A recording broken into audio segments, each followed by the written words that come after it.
بسم الله الرحمن الرحيم. دلوقتي هنتكلم عن موضوع موجود عند ناس كتير قوي، وهو الأرق أو قلة النوم. طبعا النوم مهم جدا للصحة النفسية للإنسان والصحة العضوية أيضا.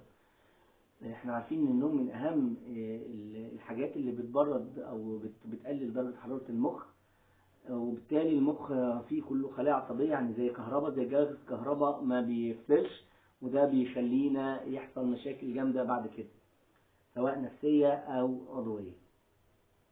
طيب الأرق إيه أسبابه؟ ممكن يبقى سبب نفسي، ممكن يكون في بعض العلاجات بتسبب الموضوع ده للأمراض المزمنة. في علاجات بتزود الدورة الدموية للمخ، بتعمل أرق. يعني في برشام اسمه اللوسيدريل مثلا، اقول لكم من سبب يعني مثال. اللوسيدريل ده بيتاخد مرتين، بيتاخد قبل او يعني في الفطار وفي الغداء، او يعني في الصبح اول ما يقوم من النوم قبل الظهر وبعد العصر. لو اتاخد بالليل ما ينيمش. برضو بعض العلاجات زي الكورتيزون لو اتاخد بالليل، اللي عندهم ضغط واطي او اللي عندهم امراض مزمنه زي السيستميك لوبس او الذئبه الحمراء يعني، او الروماتويد، بياخدوا الكورتيزون لو اتاخد بالليل برضو ما ينيمش. وهكذا في حاجات بتسبب الارق، ادويه يعني. طيب ايا كان السبب بنعالجه ازاي بقى؟ بنعالجه بنحاول ان احنا لو سبب نفسي نزيل السبب النفسي. لو في ألم في الجسم هو اللي بيسبب الأرق، يعني انت مش عايز تنام عشان في وجع في حتة معينة، بنحاول نعالجها. لو بقى السبب لو في أدوية نحاول نظبطها. لكن لو العلاج بالسبب ما عرفناهوش ايا كان، بنحاول ندي حاجات طبيعية الأول. يعني في مشروب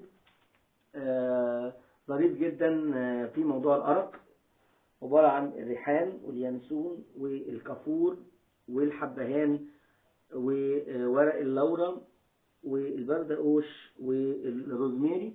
الحاجات دي كلها مهدئة للأعصاب، أعشاب مهدئة للأعصاب. لو عملت خليط منهم أو من بعضهم بيظبط الأرق.